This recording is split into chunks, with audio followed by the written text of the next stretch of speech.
Hello everybody, welcome to our channel Rocket Babies. I am Sunita Ghosh. So parents, अगर आप हमारे channel पे new हैं तो हम बता दें कि हमारा चैनल जो है वो सारे पेरेंट्स आउट देयर की हेल्प करने के लिए है। बच्चों से रिलेटेड छोटी छोटी problems, B it health wise या फिर बिहेवियरल वाइज या फिर बच्चों को कुछ सिखाना है, वो सारी चीज़ें जो हैं वो आप हमारे चैनल पे देख सकते हो। और अगर आपको पसंद आए हमारे वीडियोस तो लाइक और सब्सक्राइब ज़रूर करना और शेयर करना अपने उन फ्रेंड्स के साथ जिनके लिए भी हमारे वीडियोस जो है वो हेल्पफुल रहेंगे। तो चलिए आज का वीडियो स्टार्ट करते हैं। तो हमारे बहुत सारे रिव्यूअर्स जो है उनके कमेंट सेक्शन से मुझे कॉमन प्रॉब्लम दिखाई दी, और वो थी कि बच्चों का क्रेडल कैप, यानी कि जब बच्चे पैदा होते हैं उसके कुछ दिन बाद ही एक ऊपर बच्चों के एक हल्का सा फ्लेकी जैसा स्किन हो जाता है। लोगों को समझ नहीं आता है कि मेरे बच्चों को बहुत ज़्यादा डैंड्रफ हो गया है या फिर मेरे बच्चे का स्किन उतर रहा है, तो ये क्या है और इसके लिए क्या कोई सोल्यूशन है, क्या घबराने की कोई बात है, क्या चीज़ें नहीं करनी है और डॉक्टर के पास कब जाना है। ये सारी चीज़ें जो है वो लोगों के क्वेश्चंस में होती है। तो ये सारी चीज़ें जो है हम इस वीडियो में बताने वाले हैं। तो जो भी आपका क्वेश्चन होगा, आई होप कि इस वीडियो को पूरा देखने के बाद उसका आंसर आपको जरूर मिल जाएगा। तो चलिए इस वीडियो को स्टार्ट करते हैं। सबसे पहला क्वेश्चन कि ये क्रेडल कैप होता क्या है। तो अगर देखने में देखा जाए तो बच्चे के सर पे, खास करके जो ये वाला एरिया है, यहाँ पे आपको थोड़ा सा रेडनेस दिखाई देगा, फ्लेकी स्किन दिखाई देगी, और कई बार आपको लगेगा कि ये बहुत ही बड़ा केस यानी कि वर्स्ट केस ऑफ डैंड्रफ है, बच्चे को हो गया है। तो इस टाइप का कुछ जो है वो क्रेडल कैप देखने में नजर आता है। कुछ बच्चों को यहाँ पे होने की साथ साथ फेस पे, आर्मपिट्स पे, डाइपर एरिया में, इन जगहों पे भी ऐसे फ्लेक्स देखने को मिलते हैं। तो फिर ये क्रेडल कैप नहीं रह जाता है, ये डर्मेटाइटिस हो जाता है। बच्चों में इस टाइप के इन्फेक्शन या फिर जो खुजली की प्रॉब्लम होती है उसके लिए फिर डॉक्टर को कंसल्ट जरूर करना चाहिए। लेकिन अगर सिर्फ यहाँ पे इस हेड के इस एरिया में हो रहा है तो आप लोगों को टेंशन लेने की कोई भी जरूरत नहीं है। बता दूं कि ये छोटे बच्चों में बहुत ही कॉमन है एंड खुद से ये विद इन वीक्स या कुछ मंथ्स में क्लियर हो जाता है। तो अगर आप इसमें कुछ नहीं भी करते हो तो भी आपको टेंशन लेने की जरूरत नहीं है और ये अपने आप से ठीक हो जाता है। लेकिन अगर आप बच्चे की इस पार्ट को थोड़ा सा क्लीन रखना चाहते हो तो उसके लिए आगे आप क्या कर सकते हो वो हम आपको बताते हैं। नेक्स्ट क्वेश्चन जो बहुत सारे पेरेंट्स के होते हैं वो होता है कि हमारे बच्चे को ये क्रेडल कैप क्यों हुआ। क्योंकि ऐसा जरूरी नहीं है कि हर बच्चा जो है उसको ये प्रॉब्लम हो, लेकिन अगर मैं आपको बता दूं तो मैक्सिमम बच्चे जो है वो इस प्रॉब्लम से सफर करते हैं। और बेसिकली ये ऐसा होता है कि जब प्रेगनेंसी के टाइम कुछ पर्टिकुलर हार्मोन्स जो हैं वो बच्चे के अंदर चले जाते हैं। ये हार्मोन्स जो हैं जब बच्चा पैदा होता है तो उसके बाद ऑयल सिक्रीशन का काम करते हैं। ये ऑयल सिक्रीट होता है इस एरिया से, और यहाँ का जो स्किन सेल्स है वो ऑयल सिक्रीशन की वजह से जो हेड है उस पर चिपक जाता है, जो हमें क्रेडल कैप जैसा दिखाई देता है। अब हम ऐसा क्यों बोलते हैं कि कुछ टाइम बाद ये खुद ठीक हो जाएगा।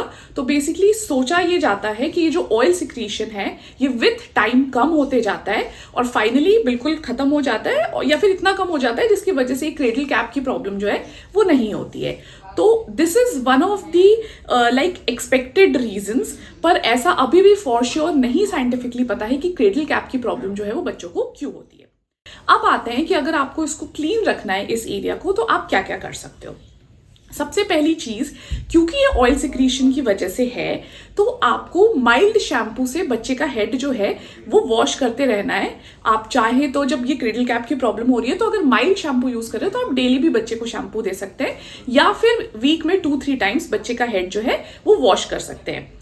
सेकेंड चीज जो आपको करनी है वो है कि आप ऑयल, थोड़ा सा कोकोनट ऑयल लगा के और ओवरनाइट उस जगह पे लगा के छोड़ दें। उसके बाद अगले दिन आप देखोगे कि वो एरिया जो है ना उसके जो फ्लेक्स हैं वो फूल के ऊपर उठ जाते हैं। फिर आप हल्का सा ब्रश जो होता है, जो बेबी ब्रश होता है जिससे कि आप बेबी का हेयर कोम करते हो, जो बिल्कुल भी हार्मफुल नहीं होता है बच्चे के स्कैल्प के लिए, उससे आप हल्का हल्का चला सकते हो। तो जो फ्लेक्स जो ऊपर को आ गए होंगे वो अपने आप क्लीन हो जाएंगे, पर एक्स्ट्रा ऑयल जो है उसको क्लीन करने के लिए फिर आपको शैम्पू करना पड़ेगा। तो बेसिकली एक्सेस ऑयल तो हटाना ही है क्योंकि ऑयल ही इस चीज का, इस प्रॉब्लम का रीजन है। तो एक्स्ट्रा ऑयल जो है वो शैम्पू से आप हटा सकते हो। नेक्स्ट तरीका होता है कि आपको ह्यूमिडिफायर यूज करना चाहिए, क्योंकि ये भी एक कहा जाता है कि ड्राइनेस भी इस प्रॉब्लम को और एग्रीवेट कर सकती है। तो ह्यूमिडिफायर अगर आप यूज करोगे तो आपके जो बेबी का जो रूम है उसमें मॉइस्चर जो है वो मेंटेन रहेगा और ये प्रॉब्लम जो है वो धीरे धीरे कम हो जाएगी। इस प्रॉब्लम के लिए आप क्या कहते हैं होम्योपैथी भी यूज कर सकते हो, लेकिन होम्योपैथी का मेडिसिन जो होता है वो आप एक होम्योपैथी डॉक्टर के पास जाके और उनके रिकमेंडेशन से ही आप यूज कर सकते हैं। अब बहुत सारे इंडियन फैमिलीज जो हैं वो घर के बनाए कुछ पेस्ट भी यूज करते हैं। Like one of the paste जो लोग यूज करते हैं वो रॉ मिल्क, मलाई, टर्मरिक और बेसन, इन सबको मिक्स करके और लगाते हैं। तो ये सारी चीजें जो है इन जनरल अवॉइड करनी चाहिए, क्योंकि पहले आप लगाओगे तो पेस्ट जैसा होगा, फिर सूख जाएगा, फिर उसको हटाने में एक्चुअली में आप बच्चे को डिस्कम्फर्ट करोगे, पहली चीज। दूसरी चीज, रॉ मिल्क जो है उसमें कभी कभी बैक्टीरिया भी प्रेजेंट होता है और वो बैक्टीरिया जो है वो यहाँ पे इन्फेक्शन का कारण बन सकता है। तो ये चीजें जो है वो अवॉइड करिए प्लीज। बहुत ही इसके लिए आपको शर्माने की जरूरत नहीं है, इसके लिए आपको अनईजी फील करने की जरूरत नहीं है। ये बहुत ही सिंपल चीज है और बहुत ही कॉमन चीज है जो नॉर्मली जो है वो बहुत सारे बच्चों में देखा जाता है। तो इस प्रॉब्लम के लिए आपको बिल्कुल भी टेंशन लेने की जरूरत नहीं है। दो चीजें जो आपको नहीं करनी है, पहली चीज कि घरेलू नुस्खे इस टाइप के कि कोई ना कोई पेस्ट बना के आप अप्लाई कर रहे हो, वो चीजें मत ट्राई करो, क्योंकि वो पेस्ट जो है वो जब सूखते हैं तो वो बहुत ही क्रिस्प जैसे हो जाते हैं और वो क्लीन करना जो है वो फिर आपके बच्चे के लिए प्रॉब्लमैटिक हो जाता है। और दूसरी चीज जो आपको नहीं करनी है वो है कि इसको खुद से हटाने की कोशिश नहीं करनी है, क्योंकि अगर आप खींचोगे तो कई बार जो है आप बच्चे का हल्का सा स्किन भी खींच देते हो और फिर जो है बच्चे को इस जगह पे इन्फेक्शन होने के चांसेस होते हैं, प्लस आप उसको दर्द भी दे रहे हो, क्योंकि इन जनरल ये जो क्रेडल कैप्स है ये बच्चे को कहीं से भी इरिटेट नहीं करते, ना तो इनमें खुजली होती है बच्चों को और ना ही बच्चों के लिए पेनफुल होते हैं। तो आपको देखने में हो सकता है बहुत बुरा लगे, लेकिन बच्चों के लिए ये एज सच कोई प्रॉब्लम क्रिएटर्स नहीं होते हैं। तो आपको प्रिक करने की कोशिश या फिर घरेलू कोई भी उपाय यूज करने की कोशिश नहीं करनी है। फाइनली डॉक्टर के पास जाना चाहिए इस प्रॉब्लम को लेके कि नहीं, तो नहीं। As such cradle cap is not a problem, इसलिए आपको डॉक्टर के पास जाने की जरूरत नहीं है। लेकिन अगर आपने उसको प्रिक कर दिया है या फिर वहां पे रेडनेस है, ब्लीडिंग है, ऐसा कुछ भी आपको दिख रहा है तो आपको डॉक्टर के पास जरूर जाना चाहिए।